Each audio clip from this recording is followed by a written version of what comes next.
So we're out here now, and we're just heading to a dim sum place. So today, what we're gonna do, we're gonna eat one Kok restaurant. So as you can see, that's the basically the menu over there.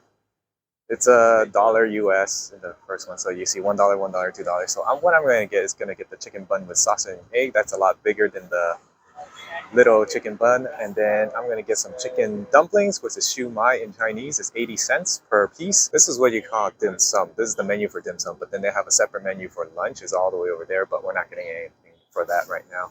Okay, so a little bit different from what we saw on the menu. I actually got ha gao, which is shrimp dumplings, which is this white one over here, and gai bao, which is the chicken filling bread with the egg and sausage in there, as you saw on the menu. And then we got the pork dumpling, pork bun over here. It's very famous.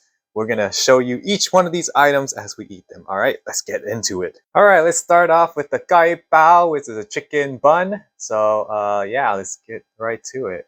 See that little sausage right under the egg? Yeah, that's the sausage. And then the chicken stuff is on the right side. So what you see, the basically this is a chicken bun. So that's the chicken, and then we got the egg and sausage in there. Doesn't taste too bad. I wish it was more fresh. I had better baos. So the chicken tastes pretty salty, a little bit salty on the side, but then again you have that bread to balance out the salt. So it complements each other. But at the same time, remember you're gonna need water whenever you eat something like this. I mean, no other place gave you something this big. So that place I just showed you, yeah, this is probably the biggest bun you can get for the chicken bun. Any other dim sum places, you probably won't get a size this big. So yeah, if it was fresh, 10 out of 10, but it wasn't fresh. Take a closer look at this crystal dumpling. They call this the crystal shrimp dumplings because it's wrapped in white dough, and it looks pretty shiny. So let's give it a taste. So as you can see, the shrimp inside, it's pretty a big shrimp. So if you're not a seafood type of guy, or you don't like shrimp at all, you don't want to get this. But I mean, I'm not a seafood guy, but I love shrimp. So I do get this occasionally. So it's pretty good. So usually how they cook it, it's really steaming hot in a dim sum restaurant. But right now, after taking that bite, it's not even that hot. It's not even that warm. Like again, it's like under a heat lamp. And the dough is very thick. It's thicker than I'm normally used to, so I actually don't recommend getting this ha gao or shrimp dumpling at this place either. Also, the shrimp dumpling the shrimp inside is a lot mushier than I ever expected, because when I go to other dim sum restaurant that isn't located in this area, the shrimp, you can actually taste the texture of it. This one is like just mushy. It just melts in your mouth and you're not tasting the texture of the shrimp. It's like it's blended into the crystal wrapping that is around it, and it doesn't really taste that great. And then it's about the same saltiness that you would get from your typical shrimp dumpling, but again, the texture is very off and not worth it. This is 90 cents a piece, by the way. All right, next up we got the pork dumpling, which is this one right here. They call it siu mai, and let's give you a closer look. So as you can see, there's a yellow wrapper that wraps around a pork. So mainly all of these food that you get from dim sum are steamed. So the cooking method is usually steam.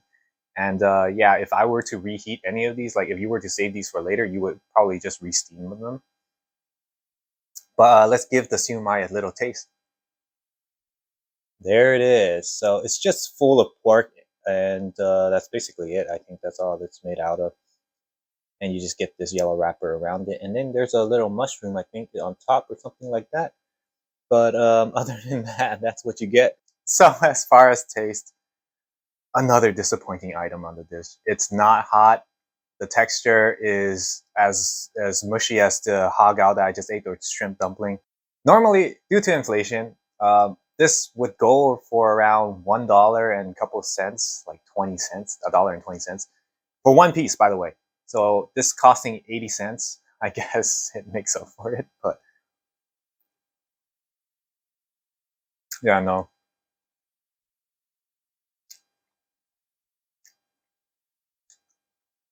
I mean, it still tastes fine, but you want something authentic, just don't go to this place.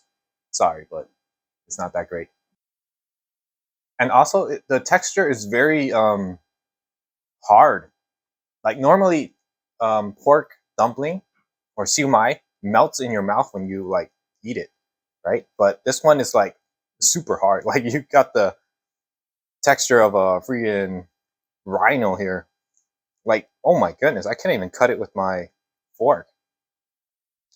It's been overcooked. That's what I think. It's been overcooked, sitting out too long. Not good at all.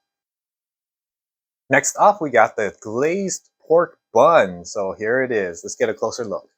So you see how it's all shiny on top? That's the honey that they slabber on top of that to make this thing look like what it is. This thing, I think it's a baked method instead of a steam method. Steam would be white.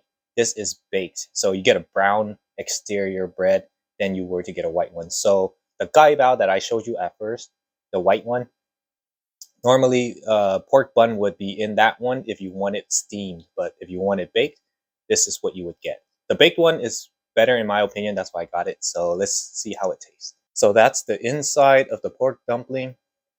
That is delicious. Look at this. If all of the items that I got, this is the best one. So as you can see in here, you have the pork, you got some onions, I guess, or vegetables in there. Now this is good. The others are trash, but compared to that, this is good. Have I tasted better? It's close to your typical pork bun. This is what you call in Chinese cha siu bao, and very famous in our culture. A lot of people always get this, and it's pretty good too. So unlike the gai bao, the cha siu bao doesn't require you to drink water right after each bite because it's not that dry. You get the savoriness from the inside, the feeling. It's quite liquidy to help satisfy the thirst that you have. So you're not going to need to drink water after, but you could if you want to. But the feeling inside, you can actually taste the pork, the stringiness of the pork. You know how sometimes you can pretty much see the fibrous materials from the pork that you peel off of. Yeah, it's definitely here. You can definitely taste it. It's like a sweet barbecue pork bun. That's the way I could describe it. Yeah, this is definitely a good item that you can get anywhere that serves Chinese cuisine, and you should try it if you have not tried it already. So yeah, guys, thank you for watching the video. I hope you enjoyed it. Would I recommend this place? Maybe if they were to cook everything fresh and when it's like a busy hour that they have to like get out these items fast as possible. Especially for the buns, I think that they could pretty much knock out some of the flaws from the buns if they just cooked it right out and gave it to us like that. But for the pork dumpling and the ha gao or the shrimp dumpling, I don't think they could fix it no matter how well they cook it. So yeah, guys, let me know what you think. Have you tried these items before? If you have, let me know what your comments are in the comments down below. And if you like the video, and I'll see you guys in the next one. Bye.